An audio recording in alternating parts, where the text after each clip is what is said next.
All right. Well, we are really excited to be talking to Steve Earle this afternoon. How's it going, Steve? It's going. I'm kind of, like holed up like everybody else is, or everybody else should be anyway. I'm Yeah. Yeah. kind of, it's been there've been good things about it. I mean, I'm seeing a lot more of my son than I normally do this time of year because I would have been. Normally, my son would have come to Tennessee this week anyway and started tutoring at his mother's house here because I would have been starting rehearsals and beginning a tour, which would have started next week Yeah. in Oklahoma. So as it is, nobody's going anywhere. Nobody's touring anywhere this summer. So I'm gonna hang out around Tennessee probably for the summer. Do as much of press like and promotion as I can for this record from here. And then my guess is in September, schools will be open in John Henry, and I'll be back in New York City. My little boy has autism, so there's a school that he really needs to be in there in New York City. So we want to get him back there as soon as we possibly can. Yeah. No, that makes sense. Well, your new album's coming out on Friday, The Ghosts of West Virginia. We are loving the new single, Devil Put the Coal in the Ground. When I listen to it, it's unlike really anything that I've heard in a long time, if ever. The way I would describe it, it's like psychedelia meets grass. Uh, Well, I I mean, was, I've been accused of that on more than one occasion, but it's not. It's the Dukes, which is it's the best version of that band I've ever had. It's not.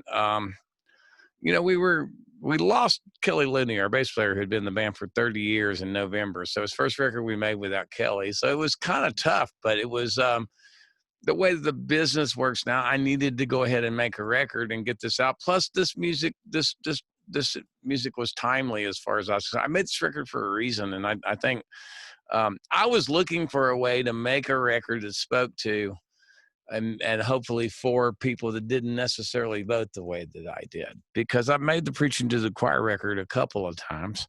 I made this record, Copperhead Road and Guitar Town are some of the songs on those records are speaking, the voices of those people are not necessarily mine politically and mine personally. But they're people that I related to for one reason or another. And this record, is about lending a voice to people that seem to be, and a lot of people like me, especially my politics are what they are. They haven't changed a bit. I'm pretty far to the left. I don't.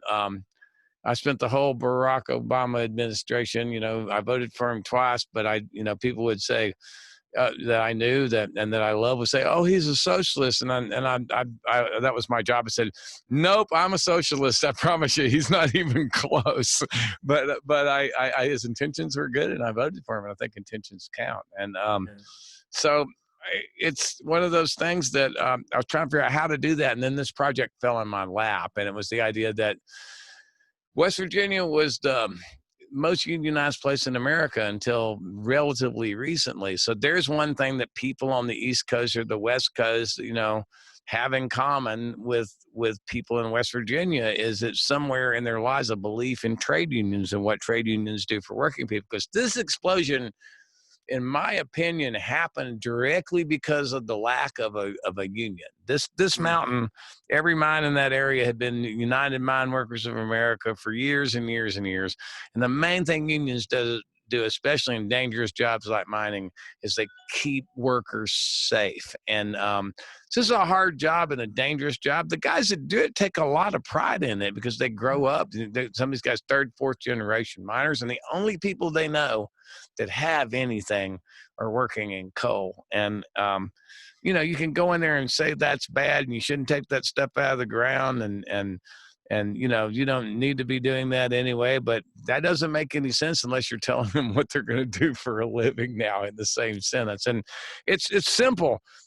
Hillary Clinton went to West Virginia and said, "I'm going to close the coal mines." 10 days later, Donald Trump went and said, "I'm not going to close the coal mines." And so that's how people in West Virginia voted. And if you can't figure that out, then I think you're really trying not to understand, why people do what they do. Most people don't sit around and talk about politics all day long. Most people talk about, how am I going to feed my kids? How am I going to make my bills?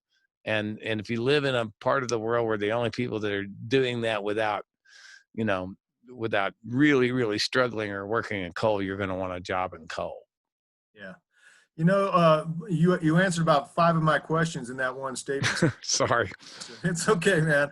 But I do want to circle back on a couple of things. I do want to talk about Kelly Looney in just a little bit, but the one thing that you touched on right off the bat was you said that you wanted to speak to people who didn't necessarily vote the way that you did.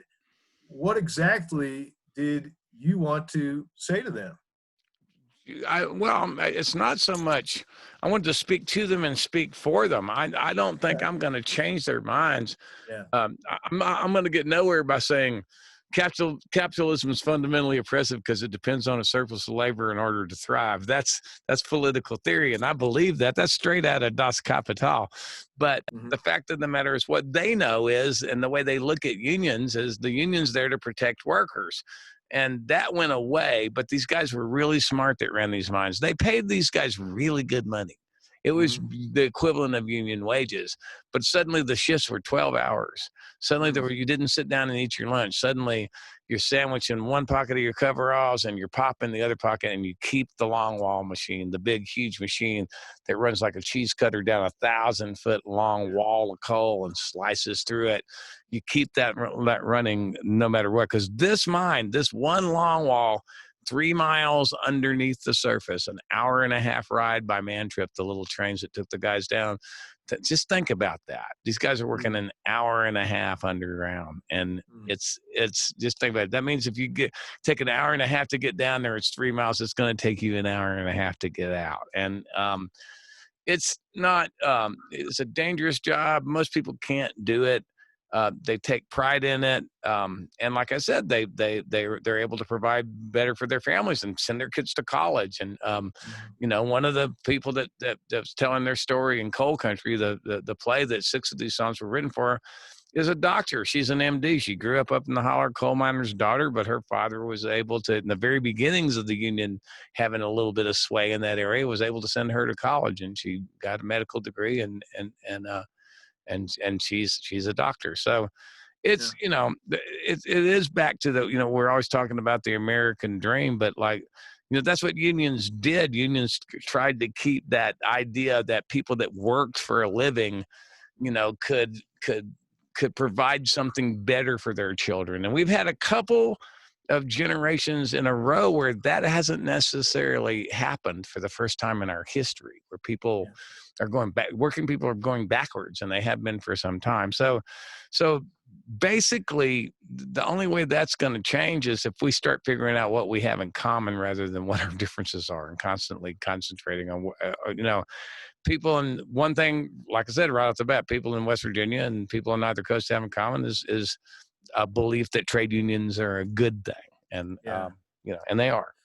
Well, and on the other side of the coin here, I know the album's not coming out until Friday, but I mean, you've been doing this for a long enough time, and your message has been pretty clear throughout your career. What are people, especially like that would be in the coal mining industry, saying to you? What are you learning from them, aside from what your beliefs already are? What's a revelation you've gained as a result of kind of? That I didn't understand that these coal companies came in and paid something equivalent to or better than, in some cases, union wages. That's Mhm. very smart. It's like, okay, you can have all this and this and that and those benefits, or you can have this money now, and nobody else is making this kind of money around here. I Yeah. didn't know that, and I knew that, I didn't know that the union had survived so long intact in West Virginia after it was gone in Eastern Kentucky and a lot of other coal producing areas around the country. And it's because Interesting. this coal's steel making coal. It's a higher quality of coal, and there's so much money in it. They sort of were still, to some degree, had to, they had to deal with a union culture and workers that knew how to do it, and that were all members of the union, and they all stuck together. Um, Finally, prices dropped to a point that they started shutting some mines down, and then they started reopening them non-union. And that process, and it was very well thought out. It was something that was planned. It didn't just happen. And it's like, it was okay. We got rid of the UMW in Kentucky, and we got rid of it here and there. Okay, it's time to go after West Virginia. And I really believe it was a decision made like that. Yeah. I'm going to ask a loaded question. Is this your attempt at being bipartisan? I don't think I've ever not been bipartisan. I think Sure. I am totally okay with people believing things differently than I do. Republicans didn't really piss me off that bad until relatively recently, and I think it's probably and it's probably the same's true. There's probably Republicans that didn't really hate Democrats the way that they do now until relatively recently, and I think that's the problem. Everybody has a reason for having the political beliefs that they have. Now, whether that's a good reason or a bad reason, or whether their intentions are good, is a whole nother issue. But let's get back to, the fact that this is a democracy, and we're supposed to be able to deal with people thinking differently than we do. That makes sense. That's the part of it that's the most important. I just really think very, very the same people that aren't worried about the coronavirus because they're protected from it, and they're going to get medical care no matter what, and they're going to get whatever's available, and it's killing more poor people than it is anything else. Imagine that. Wonder why that's happening. Just, it's just those people that are always okay are profiting from us being at each other's throats. And I think it's time that we just started paying some attention to that and thinking about that a little bit. And maybe just, you don't have to start believing the same thing that other people do, but you got to be willing to allow them to. Yeah, no, that makes complete sense. Let's talk for a little bit about Coal Country. Because 6 songs, I actually read it was 7 of 10 songs from your new album. Well, there's 7 songs and I think there's 6 on the record. Maybe it's 7. I can't remember. Yeah, doesn't matter. A good chunk of that record was written for the theater piece Coal Country. It's about the Upper Big Branch coal mining disaster. And I guess the first thing is, what is the status of that production right now? When will we be able to see that? Well, it closed, when Broadway closed. All the off-Broadway houses closed the next day. And well, it's really the same day. We were all up on the 12th, and we didn't go up on the 13th. So we had 26 performances. We had 2 weeks of previews, and then we've been open a week and 1 day when we were forced to close.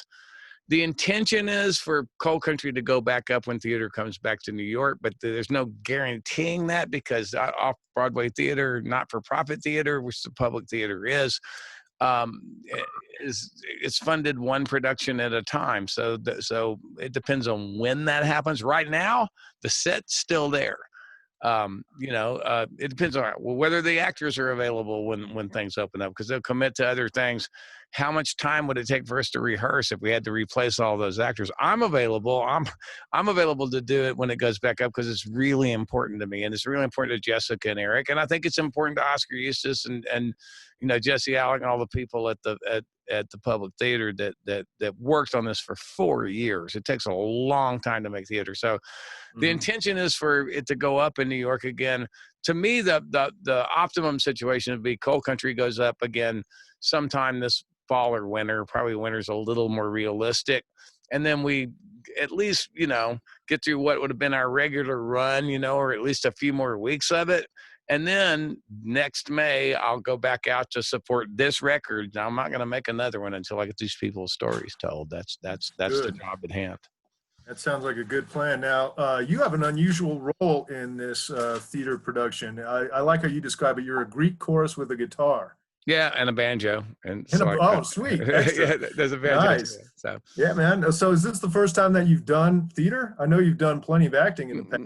No, I had a theater company in Nashville called Broadax like years ago. It started with a girlfriend who was an actor at the time, and we started it together.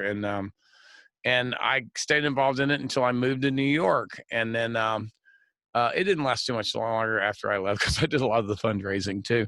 But I moved to New York and I wrote a play called Carla about Carla Faye Tucker. I moved to New York to do music for theater. That's why I went there and to be involved in theater. And theater's been a big part of my life. My grandmother was a costumer in a little 2-year college in Northeast Texas called Lon Morris, which had a great drama department. It was 2-year school. Tommy Tune came out of there and Sandy Duncan came out of there.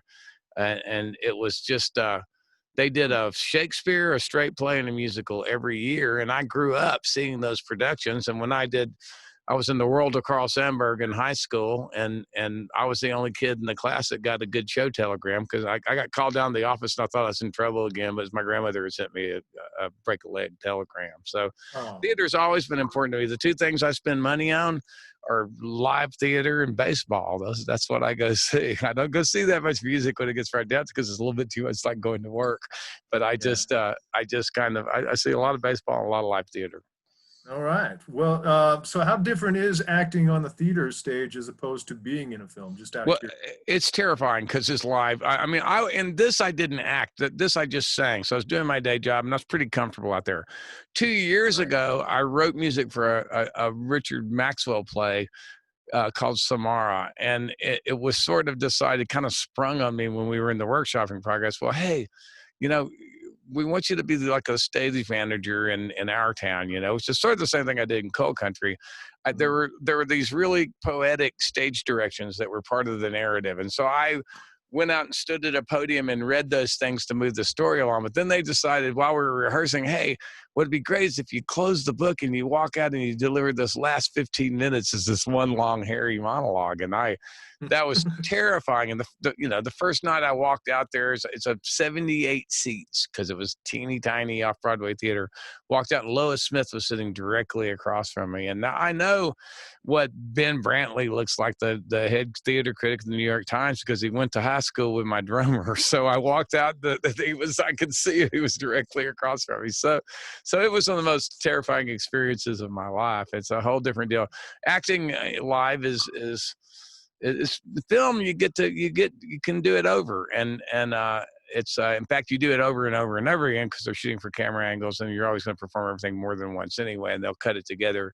And I love doing that because it's a collaborative art form, and I'm not responsible for I can't be held totally responsible for the end result. Live theater is a little different. You're out there, and if you go up, you go up.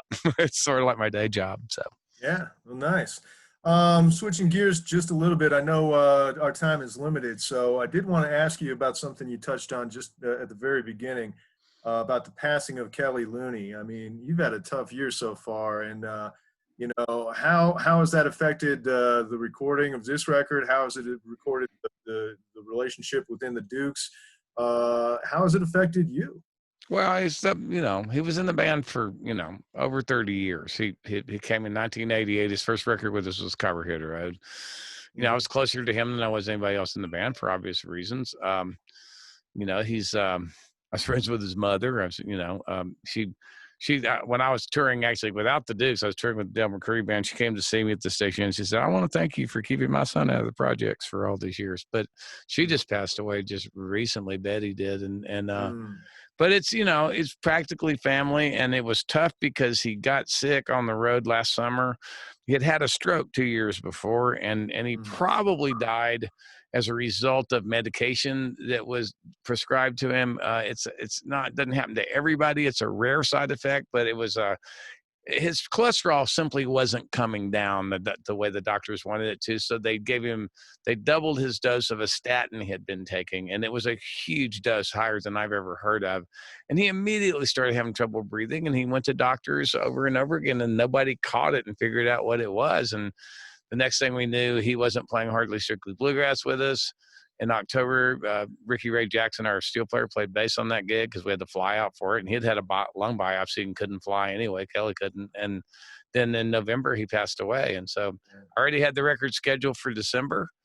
I needed to get it made. I knew Jeff Hill because he'd been in the Chris Robinson Brotherhood for years, and the whole time that existed, and great bass player. And I called him and luckily he said yes, and he played on the record and did the Outlaw Country Cruise with us, and he will be the bass player when we go back out on the road next summer, and I believe we'll be out there next summer. Well, good. You know, and that, I guess that's a great place to wrap up. You know, what's next? I mean, we're hoping that you do get to tour off this record because it's a good one. That's for We're sure. going to try our best to get it there next summer. I think we will. And then I'm going to do something else. There's a couple of television projects that are really exciting that I can't talk about yet. I'm writing music for two different television shows, and one is just I'm just a stunt songwriter on. One of them more involved than that and more involved with the story than that. But you'll hear more about that and probably in the near future. Terrific. Well, listen, man, I'll let you get on to your next interview. I know you got a full slate planned, but thank you so much for your time. We are really hoping you make it out to Colorado to come visit us sometime soon. Oh, yeah, I got to. And because my brother's in the Springs anyway, so I got to get. I may come out when things cool out, but I may come out if nothing else just to fish this summer, just because. All right. So. Well, sounds like a plan, my friend. Thank you All so right. much for your time. Have a wonderful afternoon. All right. All right. See ya. Bye. All right. Bye-bye.